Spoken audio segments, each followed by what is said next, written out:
الحمد لله وكفى وسلام على عباده الذين اصطفى أما بعد فأعوذ بالله من الشيطان الرجيم بسم الله الرحمن الرحيم أولئك الذين امتحن الله قلوبهم للتقوى لهم مغفرة وأجر عظيم قال النبي صلى الله عليه وسلم لا يؤمن أحدكم حتى أكون أحب إليه من والده وولده والناس أجمعين۔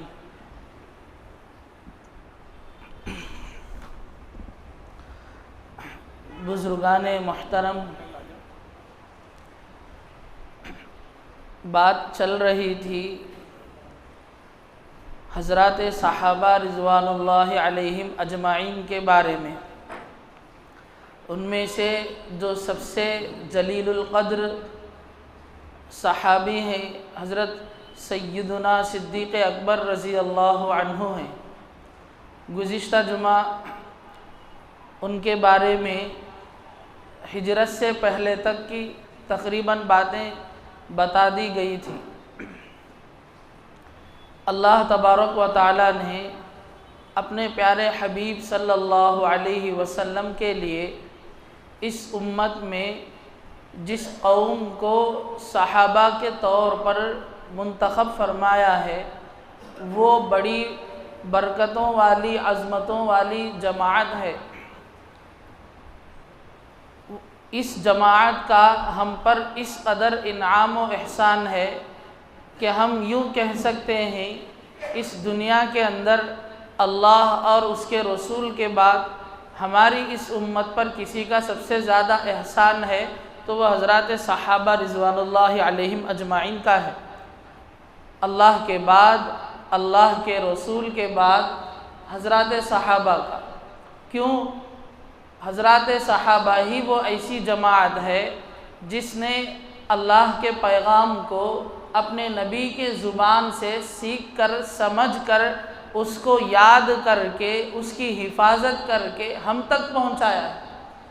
ہم اس زمانے میں پیدا تو نہیں ہوئے اور اس زمانے کا کوئی آدمی آج ہمارے درمیان میں نہیں ہے، لیکن اس زمانے کا جو دین تھا، جو دین اللہ تبارک و تعالیٰ نے، جو شریعت اللہ تبارک و تعالیٰ نے قیامت تک کے لیے جو مبعوث فرمایا تھا، جس کو نازل فرمایا تھا، اس شریعت کو محفوظ کر کے، اس کو غیر ضروری چیزوں کی ملاوٹ سے اس کی حفاظت کرتے ہوئے ہم تک پہنچانے کے لیے جو خدمت حضرات صحابہ نے کی ہے، یہ ہم پر بہت بڑا احسان ہے۔ ہم مرتے دم تک اس احسان کا بدلہ ادا نہیں کر سکتے۔ اگر حضرات صحابہ ہماری طرح اس وقت میں خود غرضی کی زندگی میں مبتلا ہوتے تو یہ دین ہمارے ہاتھوں میں نہیں ہوتا۔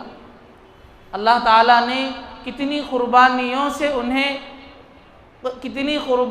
ان سے لی ہیں، ان کی اس قربانیوں کو پسند کر کے اللہ نے ان کے حق میں کتنی آیتیں قرآن مجید میں نازل فرمائی اور یہاں تک اپنے نبی کے ذریعے سے پیغام پہنچا دیا کہ نبی کی سنت صحابہ کی سنت ہے۔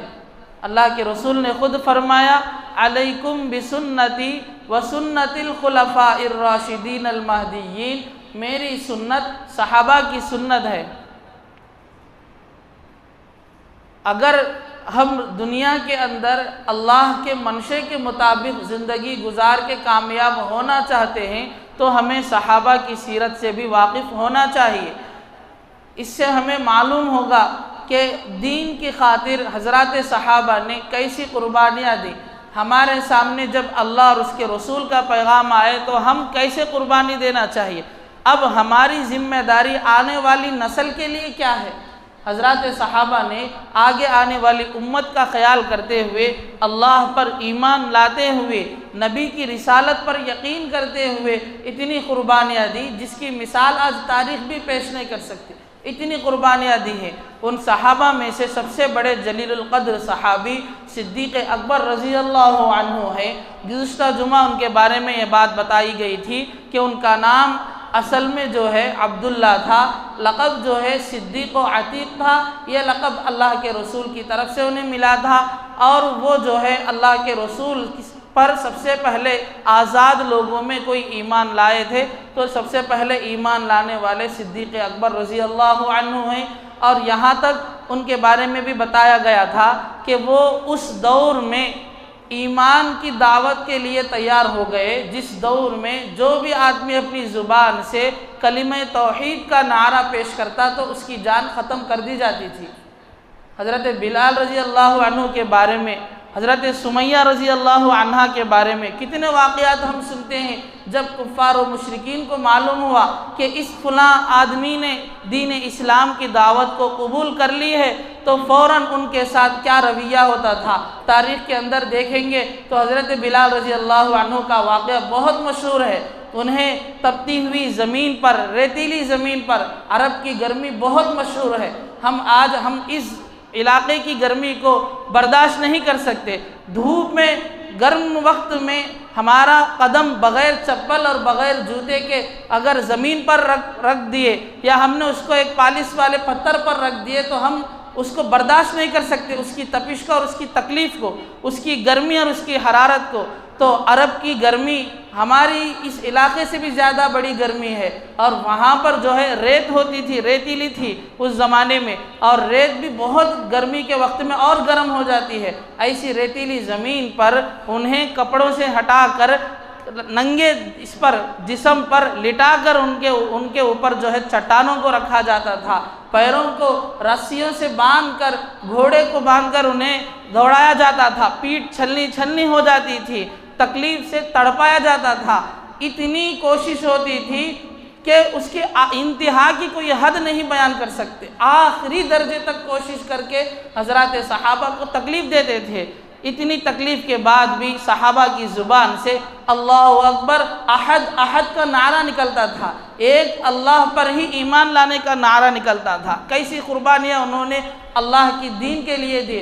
بس انہوں نے ایک ہی پیغام سنا، اس دنیا کو پالنے والی ذات ایک اللہ کی ہے، ہمیں اسی کی عبادت کرنا ہے۔ بس اس ایک پیغام پر انہوں نے اتنی بڑی قربانیاں دی۔ حضرت سمیہ رضی اللہ عنہا عورتوں میں ہیں، صحابیہ ہیں، ان کے بارے میں بھی اتنی دردناک انہیں شہادت دی گئی کفاروں نے کہ جب انہوں نے ایمان قبول کر لیا تو ان کو گھوڑوں کے ذریعے رسیوں سے باندھ کر انہیں شہید کرا دیا گیا۔ بہت برے طریقے سے عورت صحابی ہیں، اور چاروں سمت میں ان کو الگ الگ طریقے سے رسیاں باندھ کر بھگا کر ان کے اوپر خنجر سے وار کر کے ان کو قتل شہید کیا گیا ہے۔ اتنی ساری قربانیاں حضرات صحابہ نے اپنی ذات کے لیے، لوگوں میں شہرت کے لیے نہیں کی، بس اللہ کا پیغام تھا، دین کی حفاظت کی ذمہ داری تھی، دین کو مشرکین کے حوالے سے بچانے کا مقصد تھا۔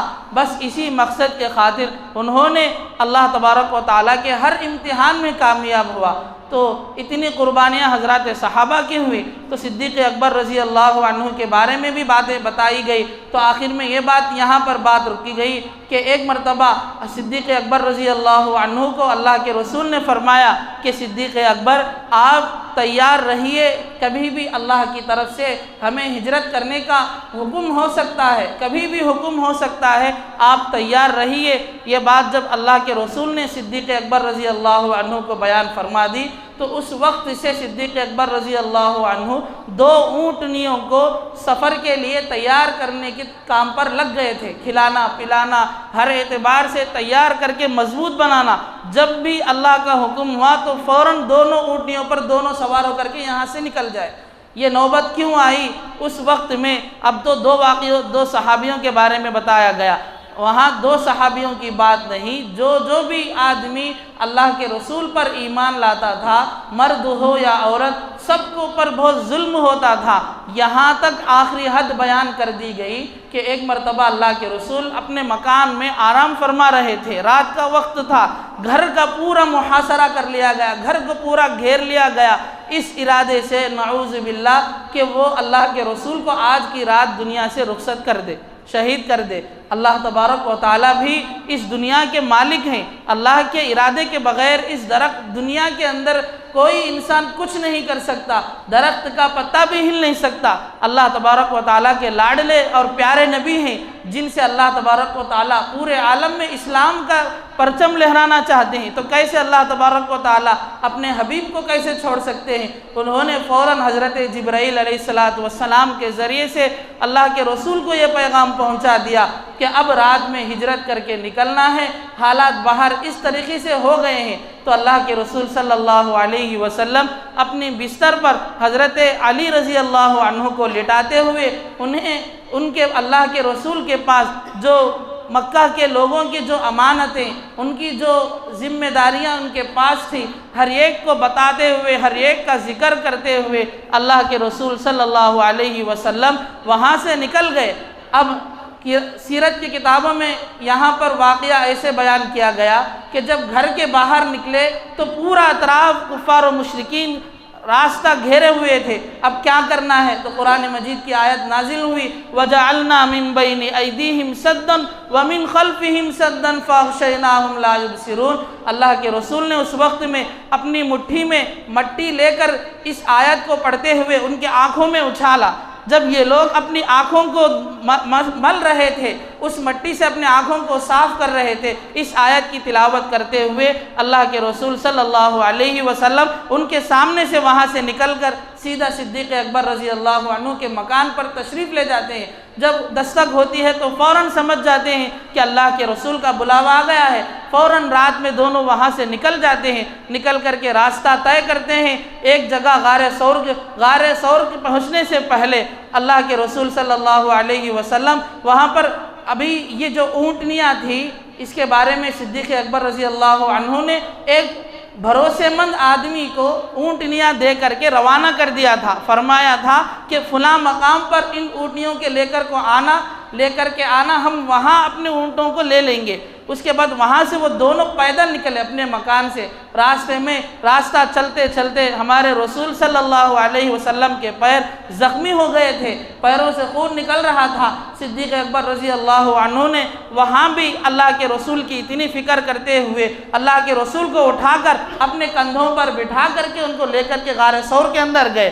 جانے کے بعد اللہ کے رسول صلی اللہ علیہ وسلم سے فرمایا کہ اے اللہ کے رسول، آپ باہر تشریف رکھیے، میں اس غار کے اندر جانے کے بعد مکمل طور پر صاف صفائی کر کے آپ کو بلاؤں گا، اس کے بعد آپ اندر چلے آ جانا۔ اس کے بعد وہ اندر پورا صاف صفائی کرتے ہوئے اس غار کے اندر سوراخوں کو دیکھتے ہیں، ان کے پاس جو چادر تھی اس چادر کو ٹکڑے ٹکڑے کر کے ان سوراخوں میں بند کر کے انہوں نے مکمل طور پر بند کر دیا، لیکن ایک سوراخ بچ گئی تھی۔ اللہ کے رسول کو لے کر کے اندر آنے کے بعد انہوں نے اس سوراخ میں پیر رکھ کر کے اپنے زانوں پر، اپنے ران پر اللہ کے رسول صلی اللہ علیہ وسلم کے سر کو رکھ کر انہیں آرام کرنے کی اجازت دی۔ اللہ کے رسول آرام کر رہے تھے، اسی دوران میں اس بل کے اندر، اس سوراخ کے اندر ایک سانپ تھا جو ان کے پیر کو بار بار ڈھس رہا تھا۔ تکلیف کی بنا پر وہ اگر میں مسلوں گا، آواز کروں گا تو اللہ کے رسول کی نیند میں خلل آ جائے گی۔ یہاں تک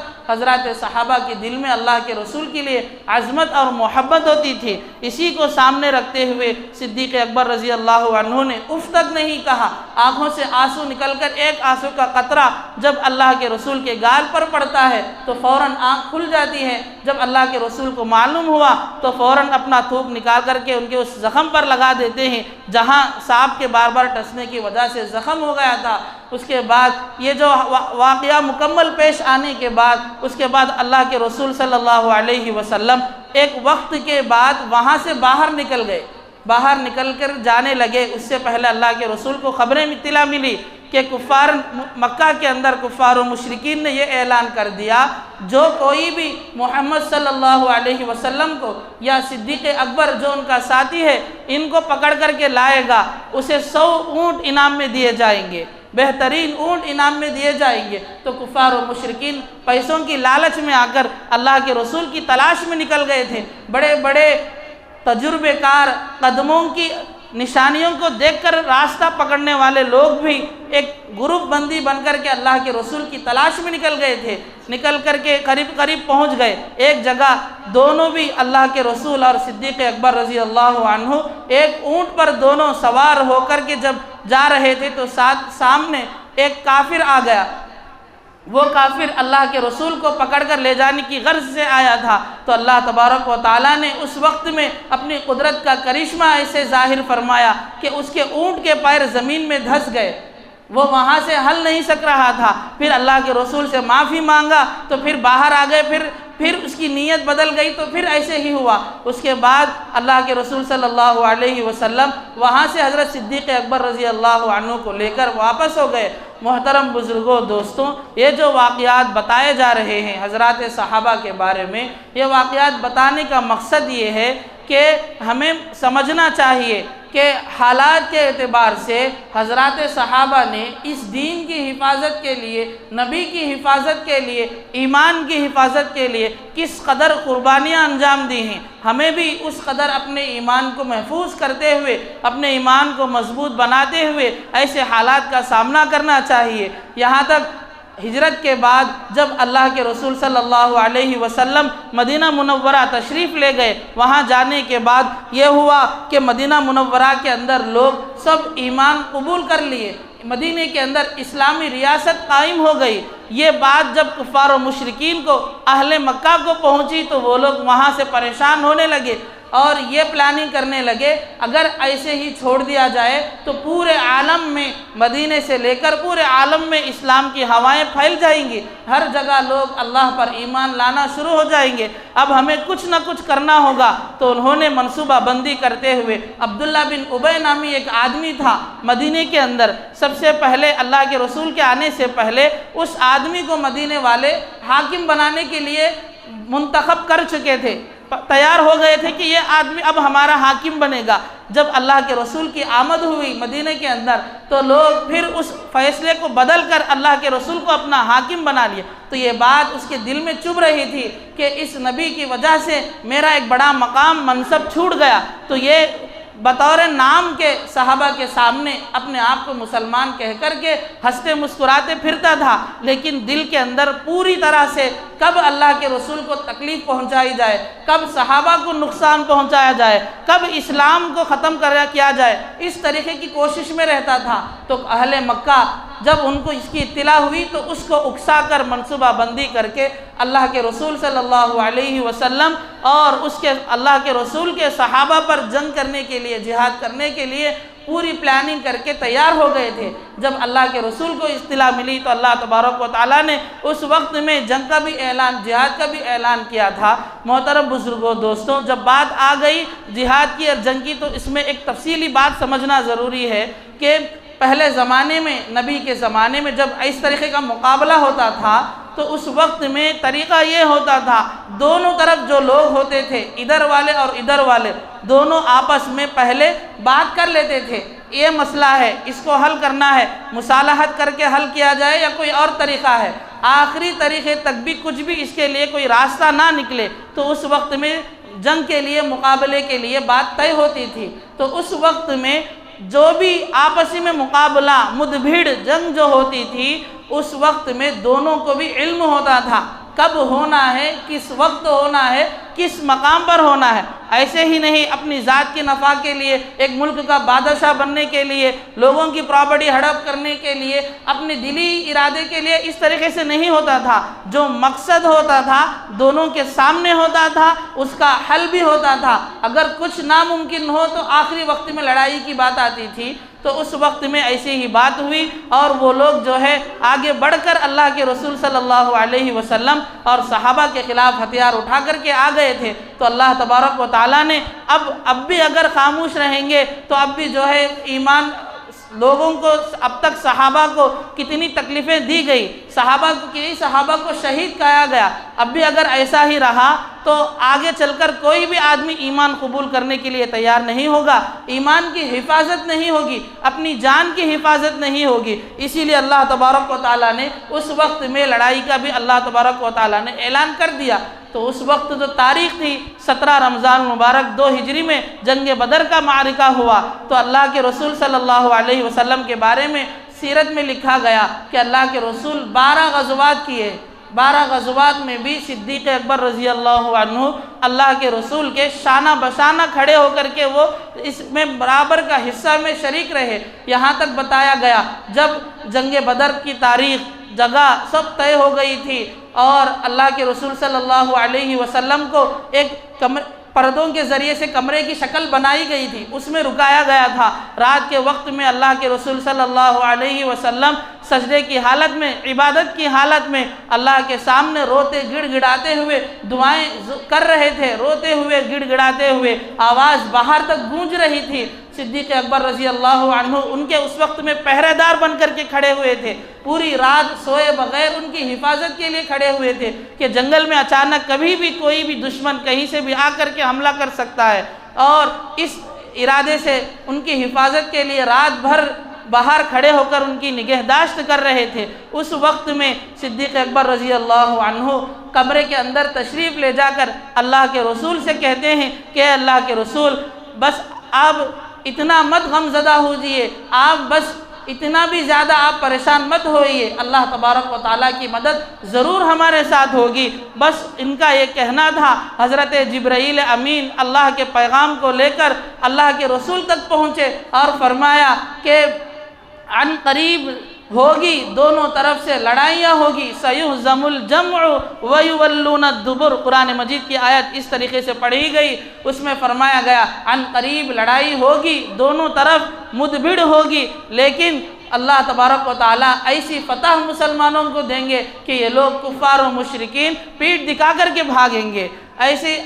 اور اس وقت میں صحابہ کا حال ایسا تھا، تعداد کے اعتبار سے کم تھے، اسباب کے اعتبار سے کمی تھی، لیکن ان کا ایمان اور یقین اللہ کے رسول کے ساتھ، اللہ کے ساتھ اتنا مضبوط تھا کہ وہ اللہ کے رسول کے ہر حکم کو مان کر زندگی گزارتے تھے۔ اسی کا نتیجہ یہ ہوا کہ اللہ تبارک و تعالیٰ نے جنگ کے اندر فرشتوں کو نازل فرمایا، فرشتوں کے ذریعے سے کئی طریقوں سے اللہ تبارک و تعالیٰ نے ان کی مدد کی۔ محترم بزرگوں، دوستوں، اسی طرح آج بھی ہمارے اس دور میں بھی ہمارے ایمان کو ختم کرنے کے لیے ہمارے خلاف کئی طرح کی سازشیں کی جا رہی ہیں، ترتیب وار کرتے وہ لوگ سکسیس ہو رہے ہیں، آگے بڑھ رہے ہیں، لیکن آج ہماری زندگی وہیں کی وہیں گزر رہی ہے، گانوں میں، ناچوں میں، اور اپنی زندگی کو غلط مقام پر استعمال کرنے میں، اپنا پیسہ فضول خرچ لگانے میں، بے مقصد اپنی زندگی گزارنے میں لگ رہی ہے۔ اگر ایسا ہم رہیں گے تو ہمارے صحابہ کی جو قربانیاں ہیں،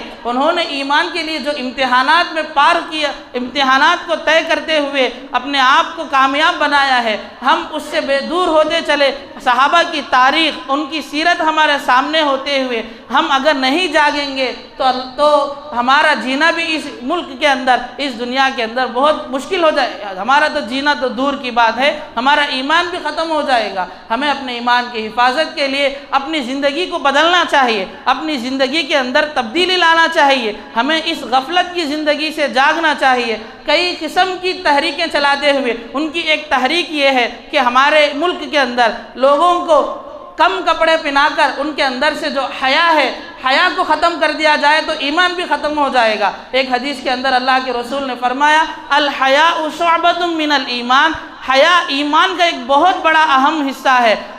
علماء اکرام فرماتے ہیں جب حضرت آدم علیہ السلام اور حضرت حوا علیہ السلام جنت میں تھے، انہوں نے ایک دانہ کھا لیا تھا جس کو اللہ تبارک و تعالیٰ نے کھانے سے روکا تھا، تو اس وقت میں جو انہیں سب سے پہلے جو سزا ملی وہ ان کے کپڑے اتار دیے گئے تھے، اور فوراً وہ جنت جو درخت تھے پتوں کو اپنے اوپر جسم پر ڈھانک لیے تھے۔ اس وقت میں وہ خود ایک دوسرے کے سامنے بہت شرم محسوس کر رہے تھے۔ تو فرماتے ہیں سب سے بڑی سزا انسان کو بے حیا بنانا ہے، تو آج ہمیں بے حیا بنا کر ایمان سے دور کرنے کی کوشش ہو رہی ہے۔ ہمارے نوجوان بچے، ایک وقت ایسا تھا ہمارے بڑوں کے اندر، ہمارے پہنے ہوئے کپڑوں میں ایک جگہ پہ اگر پھٹن آتی تھی تو کپڑا نہیں پہنتے تھے، ہاتھ سے سی کر پہنتے تھے، پہن کر باہر نکلنے شرم آتی تھی۔ لیکن آج حال ایسا ہو گیا، مستقل کپڑوں کو کٹا کر پہن کر باہر نکل رہے ہیں۔ ہم سمجھ رہے ہیں کہ یہ ایک فیشن ہے، ایسے ہی ہمیں پہن کر جانا چاہیے۔ اگر پورا کپڑا پہن کر باہر جائیں گے تو لوگ ہمارے اوپر ہنسیں گے۔ اگر ایسی سوچ ہماری رہے گی، یہ کلچر ہمارے آنے والی نسلوں کو ملے گی، تو کیا وہ کل وہ آنے والے دن ایمان کی حفاظت کر سکیں گے؟ کیسے وہ اپنے آنے والی نسلوں کو ایمان کی دولت سے ان کو دولت عطا کریں گے؟ کیسے ہوگا؟ ہمیں ان چیزوں کو سمجھنا چاہیے۔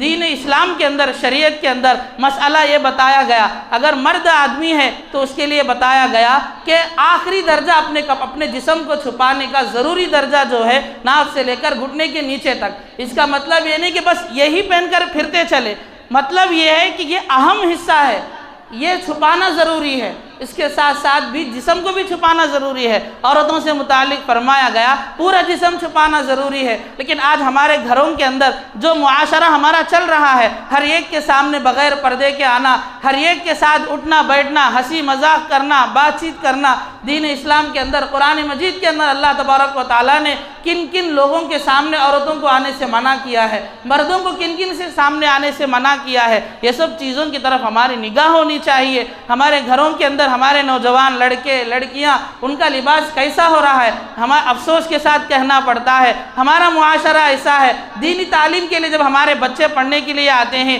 تو ان کا حلیہ ایک یہودیوں کا حلیہ ہوتا ہے، فیشن کے کپڑے پہنا کر کے بھیجتے ہیں، اور ان کے سر کے بال بھی اسی طریقے سے ہوتے ہیں۔ اللہ کے رسول نے فرمایا قیامت کے قریب ایک ایسی قوم آئے گی جن کے سر پر آدھے بال ہوں گے اور آدھے بال نہیں ہوں گے، اور اللہ کی لعنت ان کے اوپر برستی رہے گی۔ ایسے اگر ہم اپنے بچوں کو اب اسی وقت اسی دور سے ایسا سلوک کریں گے، ان کو ایسا ماحول دیں گے، تو وہ کہاں سے وہ اللہ کے دین کے لیے، اللہ کے ایمان کے لیے اور اللہ کے رسول کے احادیث کی حفاظت کے لیے وہ کیا خدمت کر سکتے ہیں؟ خود اپنے ایمان ان کا باقی نہیں رہے گا۔ بہت ضروری ہے ہمیں ہمارے گھروں کے اندر پردوں کا، کپڑوں کا اہتمام لانا، اپنے اولاد کے اندر اس کا شوق پیدا کرنا بہت ضروری ہے۔ ایک بات بتا کر کے اپنی بات ختم کر دیتا ہوں۔ ایک صاحب سے بات ہوئی تو فرمانے لگے اسکول کے اندر پورے بچے، ہمارے لڑکے کو اگر کٹنگ مکمل ایک سائز کے بال کے ساتھ کرا دی جائے تو اسکول میں سب لوگ دیکھ کر ہنسیں گے، اسی لیے بچہ جو ہے آدھے سر کے بال کٹا کر کے آ رہا ہے، تھوڑا برداشت کر لیں۔ یہ بہت افسوس کی بات ہے، ہم جو طریقہ اللہ کے رسول نے بتایا ہے اس طریقے کو آج ہم استعمال کرنے کے لیے شرم محسوس کرتے ہیں، تو ہماری زندگی کا مقصد ہی کیا ہے؟ کل اللہ کے رسول کے سامنے ہم چہرہ کیسے دکھائیں گے؟ بہت شرم کے ساتھ، افسوس کے ساتھ بتانا پڑتا ہے، ایسا ہمارا ذہن بن رہا ہے۔ ہم دین اسلامی طریقے کے پر رہیں گے تو لوگ ہمیں دیکھ کر ہنسیں گے، یہ نہیں سوچنا چاہیے۔ آج جو طریقہ چل رہا ہے دین کے خلاف، اسے دیکھ کر کے ہمیں ہنسنا چاہیے، اسے دیکھ کر ہمیں اللہ سے دعا کرنا چاہیے، اے اللہ ایسے لوگوں سے ہماری حفاظت فرما۔ ایسا نہیں ہونا چاہیے۔ ہمارا بچہ اگر پورے سر کے بال کٹائے گا تو کلاس میں بچے دیکھ کر کے ہنسیں گے، شرم ہوگی، کیسے پڑھے گا؟ بہت افسوس کی بات ہے۔ اگر ایسا کریں گے تو ہمارا ایمان کہاں سے باقی رہے گا؟ بہت ضروری ہے۔ آج کے دور میں حضرات صحابہ نے آخری دم تک ایمان کی حفاظت کے لیے، نبی کی سنتوں کی حفاظت کے لیے اپنی جان کی بازی لگائی، لیکن آج ہم آسانی کے ساتھ ایمان کی پوری علامتوں کو چھوڑ رہے ہیں، نبی کی پوری سنتوں کو چھوڑ رہے ہیں۔ اگر ایسے ہی چلتا رہا تو اللہ کا عذاب کبھی بھی کسی بھی شکل میں ہم پر آ سکتا ہے۔ اللہ تبارک و تعالیٰ سے دعا ہے کہ اللہ تبارک و تعالیٰ ہمیں ایسی زندگی سے ہماری مکمل طور پر حفاظت فرمائے۔